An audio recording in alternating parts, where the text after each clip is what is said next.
Hi there, it's Don from Health Bunker, and me and Aaron want to make another video of a Tempass because the last one, the sound volume wasn't right high. We were trying out new audio equipment and it didn't quite work. So I bought a different mic and it is a bit better, but we're still not where I want to be. But I'm going to put this live anyway. We have a slightly different discussion while the Tempass is taking place, and also if you notice in the background, I think Aaron points it out that after this treatment I'm going to have a 15 gram vitamin C drip as well that goes nicely with Ozone. A lot of people don't want to have Ozone and vitamin C. That old information told you that Ozone and vitamin C didn't go together because the vitamin C, being an antioxidant, gets rid of ozone because it's an oxidant. Now that's not quite true. Ozone is an oxidant, yes, if you breathe it in. So guess what? We don't breathe it in. And vitamin C will help, if you do breathe it in, to get rid of it from the lung area or the respiratory area.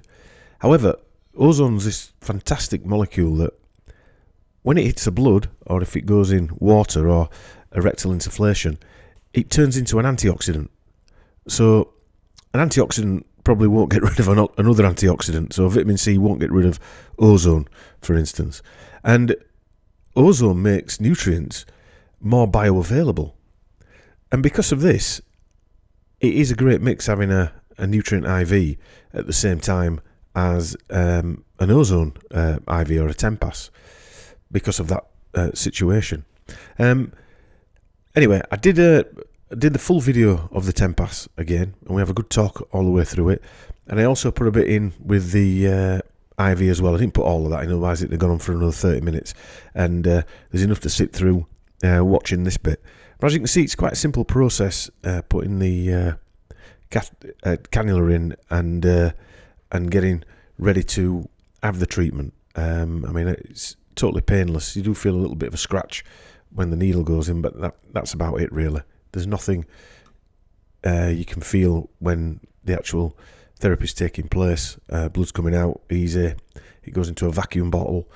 The bottle goes back in with no pressure once it's been ozonated, the blood, sorry. And then it comes back out again, and the same process is repeated. If you want to get hold of us at Health Bunker, you can email us on info@healthbunker.co.uk. We've got two clinics. We've got one in Halifax, which is open Tuesday to Saturday, 9 till 5, and we've got one in Shrewsbury as well that's open Tuesdays and Fridays all day, 9 to 5 again. So yeah, just email us if you want any more information. info@healthbunker.co.uk. So that's why I want a nice easy little setup for us. The picture on the iPad was amazing, I've got to say. The clarity was, I mean, I'm sure you could get better clarity pictures, but I mean, we don't need any better than that.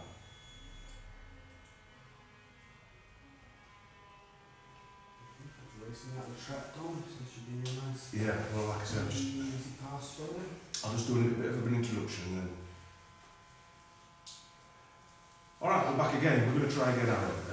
Last time we had a bit of audio issues, so we're going to try and do this again until we get it right, I suppose. I've just done legs today. I've just trained legs, so we should be pumping good today. We've done quite a lot of sets on leg squats, leg extensions, hamstrings, etc. And 15 sets of abs as well. So hopefully we're ready to go. Does make a good difference when you get the blood pumping around your body. Yeah, well, I mean, I'm on my what? This is a litre and a half. I'm on my second one as well. So water's key, as we said last time, to life anyway, but certainly doing treatments like this. If you've got caffeine inside you, and that can have a detrimental effect, can't it, to vascular as well. If you come in. People need to drink at least half a litre of water, and we do appreciate that people have to travel a long way and don't want to stop at motorways. Yeah. However, if they come in and they're a bit dry, their veins are a bit flat, it makes the cannulation process more difficult. Right. You explained that a little bit better than I did. We've had a few good reviews over the last few weeks, haven't we? Yeah, we really have. Yeah. which we'll try and get out in video format or at least audio format if people don't want to show the face over the next month or so. Just to show people what this type of therapy can actually do for certain people, not everybody. We're not saying it's a magic wand or anything like that, it's certainly not. And the number of treatments are different for each individual, aren't they? Yeah, they are. We get people that come in and have very, very good results from just 2 passes. So it's actually not a bad place to start, is to have smaller amounts and then build yourself up. Yeah, and it depends on how, I suppose, how long you've been ill, because sometimes you can come in here, people are really toxic and, like I say, you need to ease yourself in. The problem is for people, and I know from my experience, when you've been ill for so long, you just want it gone, and you're willing to sort of try anything, and you want to do as much as you can, but that's not always the answer, is it? No, not straight away. And it's a time thing as well. I mean, if you've been ill for a long time, you're not going to get well in a short time. No. It could take you as long as you've been ill to get well.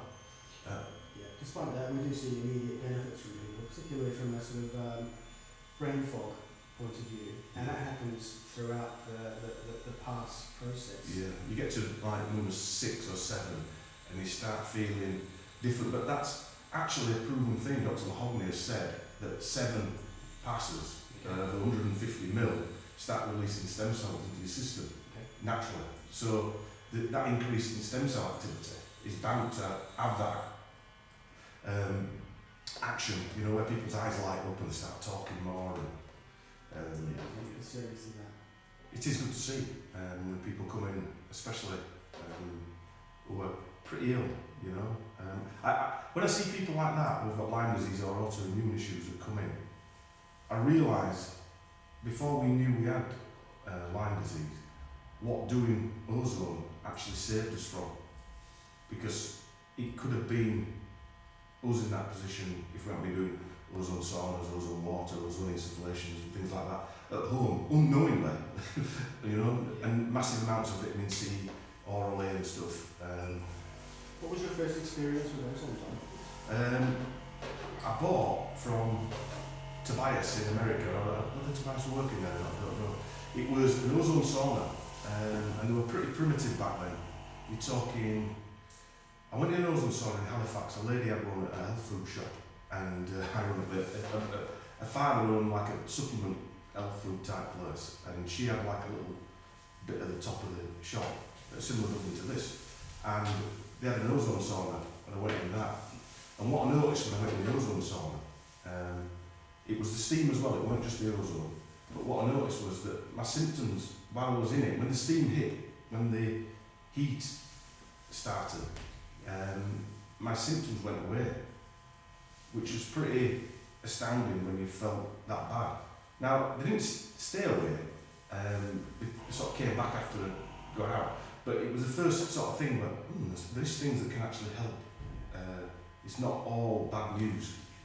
So I bought an ozone sauna from America, and like I said, they were pretty primitive, and my head was foggy as hell, so putting it together, which I'm not that technical, as you know, putting it together was interesting. And yeah, the ozone sauna was life-saving. Even the steams part of the sauna was life-saving. So that was my first introduction to. And you started making ozonated water as your home. That's right. Yeah, I set all this up in my old house in the garage. Yeah. So I carpeted the garage out. I sealed the door off, and it was my den, my bunker. And so I started making ozonated water. I didn't know what it was. I researched it and realised that after I drunk it, all these parasites start coming out, and then that can be dramatic. Yeah, that can be very dramatic, mate, when you're passing Jurassic Park.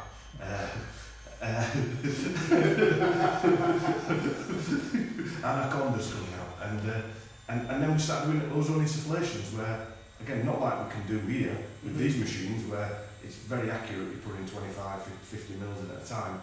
We were filling Teflon bags up, and then squeezing them in the cone. So you were getting ozone in, but you weren't getting as much, 300 mils maybe at a time. Whereas here, I mean, we can keep going, can't we? We tend to build that up as well. Yeah. The volume that we can do. And that's something, I mean, obviously we can't show rectal ozone insufflations or some ladies come and have vaginal ozone insufflations, and the female nurses do that treatment with them. But what I can say is that ozone insufflations, although people ask me what is the best one, it's a difficult one to answer really. Yes, it is. Because the best one is the one you can handle most probably. And some people, it's an insufflation at first, because it introduces the body to ozone, it detoxifies the area that needs it, the colon and the intestines and things like that. And so, yeah, insufflations are a good place to start. And we're nearly there upstairs, we're nearly there. It's all wood floors down now. Hopefully by end of October, this time next year, Rodney, we'll have the hydrotherapy machine in there, and then we better do insufflations. Because that's quite an important way of doing it as well, isn't it, Don? Because we want to make sure that the area that we're going to be introducing ozone to is as clean and clear as possible. And we'll be selling the full range, as we're organising now, of additional stuff that you take before you have that, like the intestinal cleanse, the parasite cleanse, the mimosa, organic mimosa. You know, these are really important to do 2 weeks out before you have hydrotherapy. Yes, it is. And also, as well as to maintain a healthy gut biome, Gut health. to ensure that you're adding an additional amount of good, healthy bacteria into Yes, your gut. yeah. So probiotics, we went through a hell of a lot of probiotics. I mean, my wife had, Nick had, she had SIBO, SIBO, and so she had to start again digestive-wise. I wasn't quite as bad as her, but I had a really bad gluten intolerance. I was borderline celiac with gluten. And so my digestive system weren't fantastic either. So we basically had to rebuild from the start. We were eating bone broths, and that's all we were eating. You know, we were pretty strict we went. And so when people say to me, what's a detox? It's not a one-word answer like, stop drinking in January for a month. You know, it's right. That is a detox, but it's not a detox really, because you're not stopping what's causing the issues. Someone, again, histamine's another one, but it could go on for hours, but what we tend to find though is that a lot of things are quite quick. If you stop eating something and start cleaning out, it does start happening quite quick. You see certain changes. You do have to go through a bit of a speed bump on the way, because there are, obviously, detoxing crap out of your system, you're going to get a kickback. Do you find it's preferable, if you're having digestive issues, to reduce all the amount of food intake and then reintroduce stuff? Because then you can tell what it is. Testing's fantastic, but it doesn't pick everything up. It's just impossible, it can't. I mean, we're going to do a full range of testing as well, but testing is a fantastic way to get the good surface things out of the way, you know. But we found we were testing for foods and things like that, and parasites, and still we were coming back negative, whatever that you find with that type of food. But as soon as you stopped eating it, symptoms disappeared. So there's something else, and it might not just be that food, it might have been that particular place you're buying it from a certain place that's been sprayed with certain things, if you like, you know? Yeah, that's one of the things about organic food, isn't it? Yes. Organic food is not, strictly speaking, that organic. 70% organic. Well, which is organic, is it? There's a certain threshold that says you must have less than X amount of parasites, artificial things, pesticides, etc. Yeah. And once you reach that kind of threshold, you can be certified as organic. Yes, and it's actually changed. It's dropped down to 70% organic now, whereas it used to be 90.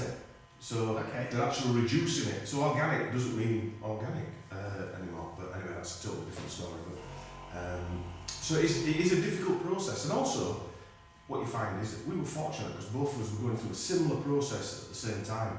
But imagine you look perfectly well when you've got Lyme disease, or a lot of people do. They're not walking around with sticks, a lot of people. How would you explain that to your other half about what you're going through when they're not feeling the same way? That is difficult for people. It's not an easy process, that, because they look like they're acting. The doctor's told you it's all in your head, you know, etc., etc. And it is a difficult one for doctors, because for them it does look like it's all in your head, because they're not trained or they haven't got the equipment or knowledge to deal with that type of illness. So you can't even blame them in a way, you know. It's partially to do with the system, isn't it? Exactly, the system hasn't got it sorted out. Yeah. And The way the NHS tends to work is it's an algorithm. So you start off with certain types of treatments and you work through a tiered system because there's costs involved. So we can sort of look at the National Institute for Clinical Excellence, which sounds like a really, really good organisation, and to a certain degree it is, because it says this treatment is best, this treatment is best. However, it starts off cheap.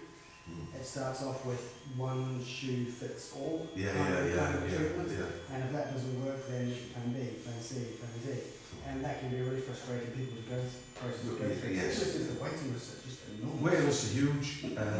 If you've been ill for a long time, a lot of these illnesses, like what we have, don't just hit you overnight, although some people do get it overnight. They creep up on you. So it might be your knees hurting, or your shoulders hurting, or you've got headache, or you've got brain fog. And then you've got all of them things at once within 6 months. And then all of a sudden your digestive system goes, or you can't go to the toilet properly, or you don't sleep right, or whatever it is. And all these things have a knock-on effect over a space of years. So you go to the doctor, but you can't sleep right, they give you sleeping tablets. If you've got if you've got acid, they give you antacids. So you're taking all these drugs for something that isn't actually causing that problem. And that causes then other issues, obviously. But and again, it is difficult for doctors, and I'm sticking up for them here, but it is difficult because if somebody's got arthritis, they won't think it were a tick bite. They won't think it were something caused by something like that. It's what's the most common cause? Let's rule that out. If you play sport, you just play rugby, that's it. You know, it's that type of thing, isn't it? Take these there and see how you get on. Yes, If they don't work, they'll up the strength. But as you can see from this, we're just having a normal conversation. There's nothing untoward about this. You don't feel anything, you know, apart from the initial needle going in, scratch going in. That's all it feels like, really. There's nothing. I do challenge anyone to come up with a better term for what cannulation feels like, rather than a sharp scratch. And if you can't handle a sharp scratch, then insufflation is for you. Actually, that brings us back to what we were talking about, insufflations, what's best, and it is horses for courses, of course, because some people are unable to be cannulated. They might be exceptionally frail, or they might have very poor venous access, they might be very overweight, and that makes cannulation, if not impossible, certainly very difficult. And that makes insufflation very suitable because there's so much blood supply to your lower intestines, and it has to be because food has to come through your digestive system into your bloodstream. What's the vein into your liver? That's the portal vein. So the portal vein, as soon as the ozone comes up into your intestine, it'll work its way around into there and into your liver. It's a good way for rectal insufflations and also for ozonated water.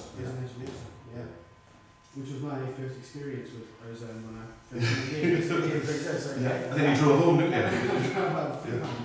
Flew home. It was quite remarkable, really, because I felt like I could just go for a run. That's how it makes you feel. Coach, it was a nice feeling. It wasn't a feeling like 10 coffees. 10 coffees. Or a Red Bull or that. There's an edginess to it. It was kind of calm, focused, energized. And focused is the right word. That is what it does. It's like it focuses you, which is what this does.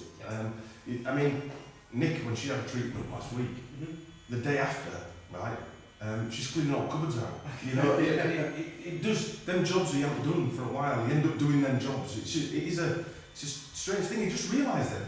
Why am I doing this? I've done this for months, years. Yeah, it does. And ozone water puts you in that instantly, probably quicker than this actually, because it hits you straight away, doesn't it? Well, so does this going through. So does this going through, and of course, this, I sort of do consider that the this is the premium one. To be the gold standard. Gold standard. Because the access to your body is higher, it's systemic, as well as I forgot what I was going to say. Well, the absorption and everything, isn't it? It just covers every base. The strength of the ozone as well. Right, Because we can vary the strength. You're not ozone naive, you've had it a lot of times before. If you just come in and seen us and this was your first time here, we might not suggest that you have high strength maximum 10 parts. this is what we're having at the moment. So Yeah. 70 micrograms. People often in ozone parlance refer to that as gammas. Yeah. That's just because of the way that the Greek lettering Right, works. So right. it's micrograms, which is a U and a G. So and that's the strength of oxygen to ozone, isn't it? That's the mixture, isn't it? No, that's the strength of the actual Right, ozone. okay, right. So it's 70 micrograms per mil of your blood. So if we use some sort of rudimentary maths, if we take out 100 mils of your blood, we're getting 7,000 Right, okay. micrograms of ozone. And in theory, we take out roughly 150 to 180 mils of blood, depending on the individual at the time. It's very individually based, Yeah. because what we want to sort of aim for ideally is 2 mils per kilo of body weight. Okay. So if you're a 45 kilo person, Yeah. you're going to have a less of a draw than what you are if you are 90 kilos. Yes. And Why that do you point at me then? and that makes perfect sense. Yeah. So it's not like someone is getting less bang for their buck. You're getting exactly the same, because Yeah. from a percentage point of view, we're ozonating exactly the same amount of their. Yeah. I suppose the way to look at it is you're having roughly, I'll say roughly, a third of your blood ozonated, aren't you? I know it's not individual blood because it's going around the system, but by the time one bottle's gone in, it's just, you know what I mean, you're not individualising a certain part of your vein anxiety, hit that part of blood. Yeah, that's it. Because people ask, am I ozonating the same bit of blood again? You might be ozonating some of the same bits of blood. Yeah. It's not ozone anymore anyway. It's changed a lot of stuff. Yeah. But the blood goes going all the way around your body. So the way the veins work is they're a one-way street with a series of valves that stop the blood from flowing back. You will see the varicose vein. That's Yeah. the valve's been a bit sort of Right. ruined. Learn something new every day. Yeah. I don't know what varicose means. Probably means knackered. But the blood is going one way and one way only, and there's very, very little pressure in the veins, and that's why it requires the squeezing of the hand here that Dom was doing when he Like a blood's pump. being drawn Yeah. up. Like AIDS and venous return. So this is blood that's been around Dom's body, dropped off all the oxygen, all the good stuff that the body needs, and it's back on its way to its lungs first to pick up fresh oxygen, and then to the heart, and then pumped with force around the rest of the body through the arterial system. People say, "Oh, that blood, is it supposed to be that dark?" And it is. But what Be worried if it's not. But with more ozone and more ozone passes, visits, the blood does get noticeably lighter. Yeah. Noticeably. Yeah. We're having the infrared sauna delivered next week. Oh wait, that's exciting. I'm looking forward to having it. Yeah. Infrared sauna gets delivered. It's next Monday or Tuesday. Okay. Wait to hear back. So Because it'll be here for you next week. one of the best results that you and I have seen from Yeah. the treatments that you've had is after you've been in a similar It might get home, yeah. and then come straight into here. The blood flow was extraordinary. Yeah. The speed at which the blood came out was remarkable. And that the one we're getting here, I mean, it makes mine look like a cave because that is 10 years on from when I bought first. And that's a lifetime in tech terms. The tech terms, yeah. These days, I mean, growth is exponential. Yeah, well, you've got one setting on that one, and it's turn it on and turn the light on. So that's the set. You can turn it on for heat. You can set it for different heat, but not for any other fancy stuff. So this has got specific. This new one's got specific settings for like arthritis and things like that. It's got specific. Wow. Okay.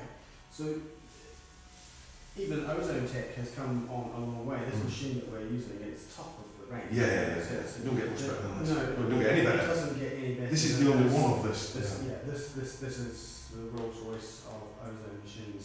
So it helps us as practitioners by being hyperbaric, so it creates negative pressure when the blood is being withdrawn from the body. Now the pass is going back in, and that's what a pass is. Blood out, ozonated, in, a pass.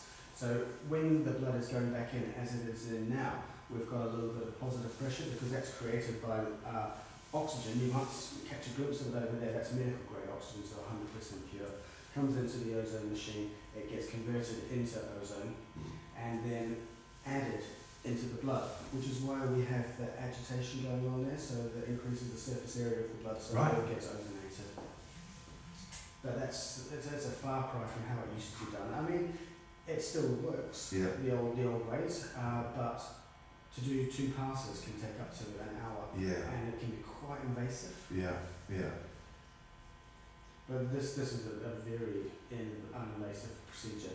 particularly since we've got the cannula. Yeah, we do it slightly different. I mean, we mentioned it on the first time. If you didn't pick it up, this is a different type of cannula. When I first done my treatments, they were using a butterfly cannula, which is basically a metal spike in your arm. Yes, it is. And if you slightly move or bend your arm, it can pierce the side of the vein. And I'm not saying there's anything wrong. Everyone's got their own, everyone likes using different equipment, don't they? But this is ideal because after I've had this, and I'll leave the camera running, I don't think there's anybody's in after me, no. But we could take this straight out and put a drip in. So I'm going to have a 15 gram vitamin C drip as well. Yeah, that's all the one up and that's behind. Yeah, it's over there. That's all I need to go for you. If it picks that up, but yeah, we're now changing the bottle. Don't look that bad today, man. No, it's fine. It's just a demonstration more than anything for people who haven't seen this before. But it is a very easy, user-friendly system that we've got. Sometimes people require a bottle change, and that can be due to the amount of residue that you have in the filter. This filter here, the camera may or may not pick it up. There's a nice white mesh. After it's had a successive number of passes, there's the residue of the blood that's trapped behind there, and that's a normal process. Ordinarily, it'd be the job of your kidneys or whatever to do with that. They're just Nice help, isn't it? Well, it's a really good helping hand. It totally is. And also, I know I came back from Croatia, I've been bitten to death by mozzies, and my blood, well, I could trip back into Lyme disease, to be honest with you. My blood were pretty, when it came out, it was fine, but when it was going back in, we were having to change the bottle for a few weeks afterwards. And so certain things in your life can alter. So the mosquito bites affected me, and I could feel it. I had headaches and eye pain. Unfortunately, after 3 or 4 of these and some vitamin C, we're back to where we were before. I mean, they're just classic parasites, aren't they? Yeah. They're going to be introducing foreign bodies into your body, and that's going to elicit an immune response. An immune response is going to be causing the white blood cells to start attacking things. It's going to be dying. It's going to be war inside your body. There's going to be casualties. I mean, but the thing I realised was that the immune system, whatever an immune system, I don't even like the word immune system, because there is no real system, is there? It's a cellular thing, isn't it? But there's no like digestive system, you can physically see it, or your nervous system. But your immune system, let's just say, has probably got a memory, like a muscle memory, because when you get that same type of infection like I got from a mosquito, it trips straight back into like the Lyme symptoms. Okay. Yeah, which, I mean, there's only so many symptoms you can have out there, unless there's a new one where you turn purple or something, you know what I mean? Like a plum. But there's only certain symptoms. Most people get headaches, feel dizzy, feel sick, whatever it is. But mine's headaches and eye pain and neck pain. They're the sort of symptoms. So apparently there's an immune memory. So however it tried treating you before, that's what it trips back into. Sounds interesting. Yeah, that is the job of the antibodies. Is Yeah. basically create this kind of memory. We've seen this before. We know what to do. Here's the answer. Smash it. And that causes you to feel unwell in the process. That's why people who are infectious, whatever, they need to go and take themselves off into a quiet room and lie down and just chill for a bit, keep themselves away from the rest of the population, and reduce the risk of transmission. Which is what we find with people with autoimmune illnesses or wherever it might be. We find a lot that's how I felt. You just want to incubate and hide away. Which is totally opposite to what my nature is. Yeah, it's no way to live. I mean, you can handle that for a day or two if you're feeling all snotty and rough, but not for months and months. Yeah, well, I felt like I had flu every day for 10 years, of varying levels, before I realised what were wrong and we could sort of direct treatments. Hence why we got into this. I mean, you got into it for a different reason. We've got into it because we were ill, but it's the same process. I mean, we're hopefully helping other people. That's a nice kickback to what we do, but yeah, so what we're now 7. Not number 7. Yeah. So it's probably a good time to sort of talk about just a few of the technical things that are going on. Yeah. You would have noticed, viewers, before when I was changing the bottle, I was reintroducing the lime back into this piece of kit here, which is an air trap. So it's a safety mechanism. In the same way that this is a safety mechanism, it's a manual safety mechanism, whereas this is an automated one. When that blood is being passed back into the body, which it is now, you'll see the level start to drop in the eye set. We don't want it to drop lower than the filter, really. But if it did, for whatever reason, start pushing air down here, these jaws would clamp, the machine would turn off. It's very, very safe. And I guess that's for maybe if I sort of left the room when I shouldn't, or whatever. These are things that just don't happen. Yeah. No, they've built in some really good safety parts of this. I mean, and this is total, again, I'll go back to it. When that's going back in, there is no feeling whatsoever. Yeah.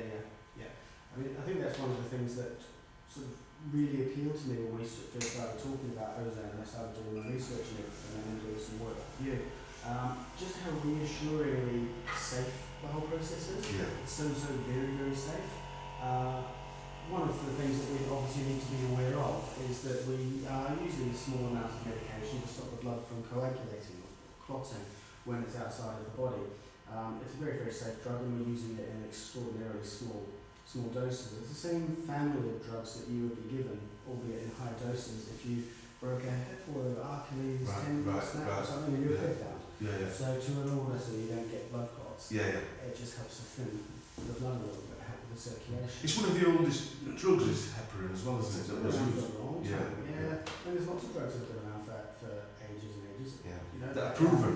I mean, look at aspirin, that's just from willow bark. There's so I mean, I'm one that says don't throw the baby out with the bathwater. I mean, I understand all the issues with pharma. I do a lot of research on that, as people will know, no doubt. But there are stuff that actually, like a lot of the wormers, for argument's sake, you know, that type of thing, they work. There's no doubt about it, they work, you know. As long as you've got a countermeasure for any of the side effects, and you can get rid of any toxicity that's left in your body.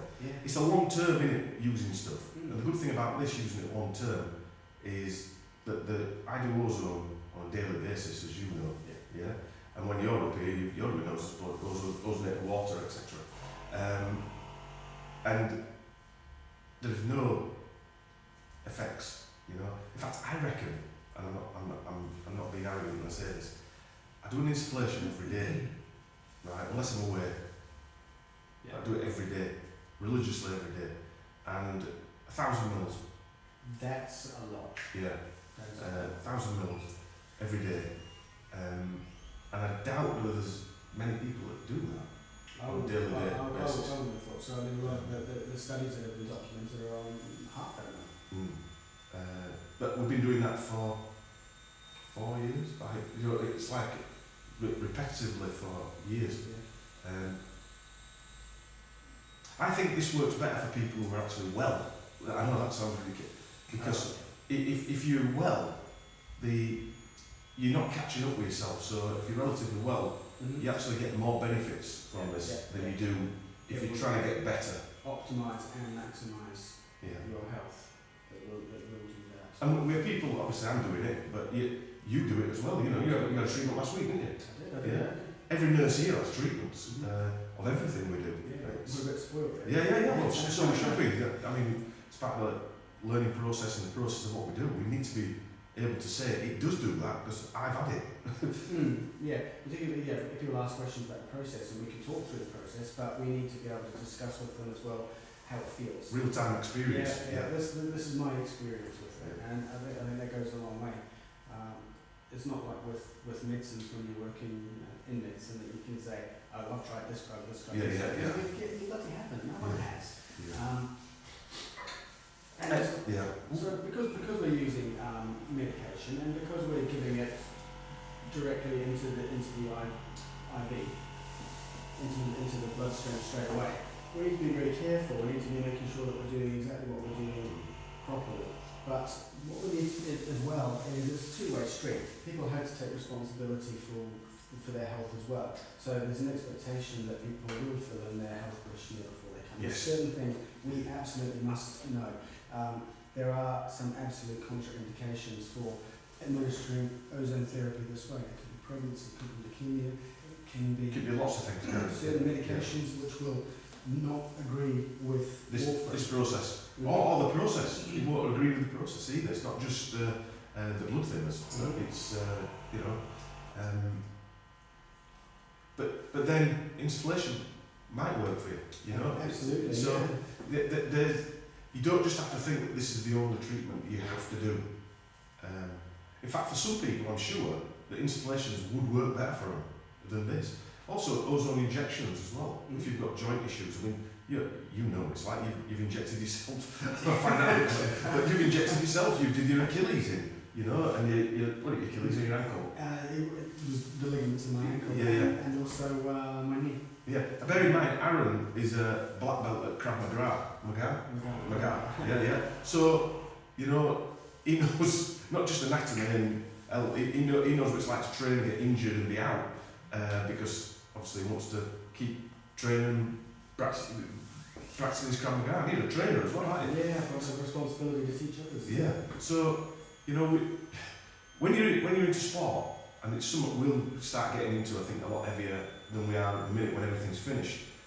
It's one of the areas that we like, because we've both been into sport, in different sports, and we've had a few people coming in who are professionals at sport, and that's some really good results. Oh yeah, the outcomes aren't potential outcomes, they're absolute outcomes. Yeah. We have seen them. The performance increase is astonishing. A performance increase from, I mean, I don't know what weights, but performance increases from 15 to 25% from a strength and endurance point of view, and a concentration point of view, focus point of view, recovery, everything.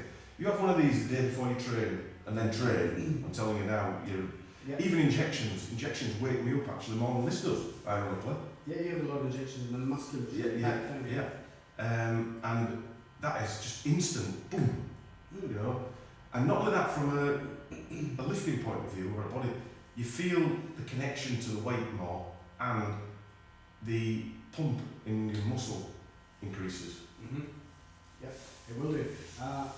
Because it will increase the output of the mitochondria, little power packs that you have in all of your cells, as well as the uncoupling of oxygen from the hemoglobin that travels around your blood. Right. So it's a double whammy. Yeah.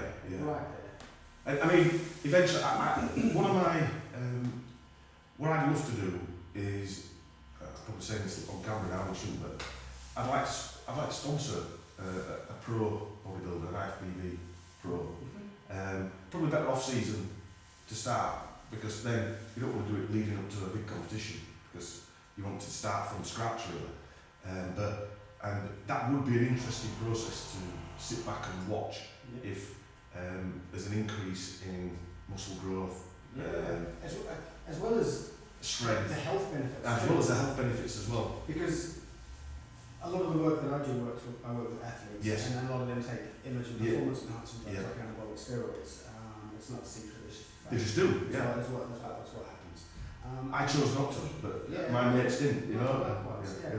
But one of the things that anabolic steroids do, other than, it can mess with your sex hormones and your liver and your kidneys, but it does increase the amount of red blood cells that you produce, and that can make your blood more viscous, more sticky, harder for the body to pump around, so it's harder on the heart, increases your blood pressure as well. Now, if you add ozone into somebody, that's going to be basically the opposite effect of altitude training, so it's going to lower their hematocrit levels and keep them healthier and well for longer, but without any decrease in performance. Well, it's going to be an increase in So performance, it's such a beneficial thing to be doing. Yeah, I mean, if you have a glass of ozonated water before you train, I mean, when we get finished, we're going to bring the hydrogen machine down as well, so you can breathe hydrogen water, or breathe hydrogen after this, and drink hydrogen water. It really does wake you up.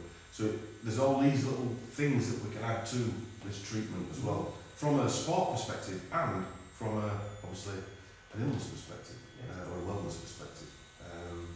But yeah, that would be interesting, because you go through the whole process of off-season diet comp. That would, and the effect I think would be amazing. This is your 10th pass now, Right. so we're just about finished. Yeah. I've not timed how long that is, but it'll be a record. Oh yeah, well it's however long we can best gauge it. So very soon I'm going to disconnect you from this machine and then connect you to your IV drip. You've got 15 grams of vitamin C, all drawn up. It's mixed in with 250 mils of normal saline. So the total volume of fluids there is going to be 300 mils. Right. Not a huge amount, and we can run that through over about 30 minutes or thereabouts. Yeah. The process, I'll talk it through when we do it, because there's certain safety aspects. Yeah. It's not just a matter of just Chucking it in. connecting someone up and away you go. There's a lot of study, there's a lot of research. Well, I mean, done. again, I mentioned before, Aaron's a practitioner nurse, which basically means he can write prescriptions, which basically means he's done a lot of additional training to be able to do that.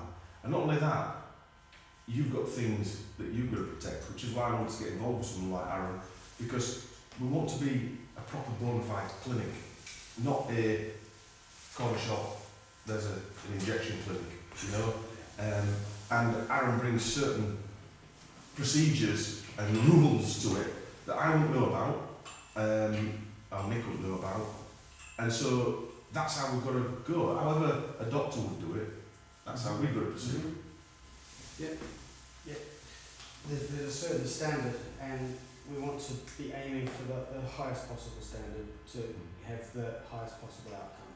So it's beneficial to everyone, both practitioners, but certainly patients as well. Best equipment, best products. Everything we see here is ozone friendly. There's ozone resistant. We've chosen it specifically because of that. And so yeah, there's a lot of detail. It's not just sticking a needle in someone's arm. There's a lot of intricate little pieces of this that. Performing a treatment, there's an awful lot of moving parts. Yes. Some people find it difficult to even maintain conversations throughout because you have to watch what's going on all the time. Here at the Health Bunker, we've been doing it now I've been doing it for 2.5 years. Yes. My 3 years now. My colleagues have been doing it for not much less time than that. So they're very good at it. And you've trained them all. I've trained them all. Yeah. Right. What we've done now is we've started the infusion. Don will be able to feel that. Unlike he couldn't feel the ozone blood going in and out because it's at the same temperature as he is, this is at room temperature. And our temperature here is 23 degrees, which is a good sort of maybe 14 less than what Dom is. So it will feel a little bit cool.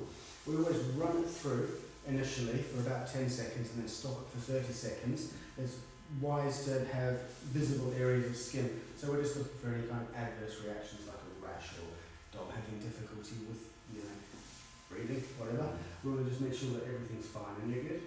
Okay, we carry on. So now we just set the drip rate at the correct amount. We're looking at about 2 drops per second. This isn't enough volume if it went through too fast to cause Dom any distress. But if someone did have maybe, for example, congestive heart failure or something like that, they have difficulty with their blood volume and it can cause a bit of a backlog of fluids around the lungs, so we don't want that. So we always set the drip rate the same for everyone that comes through.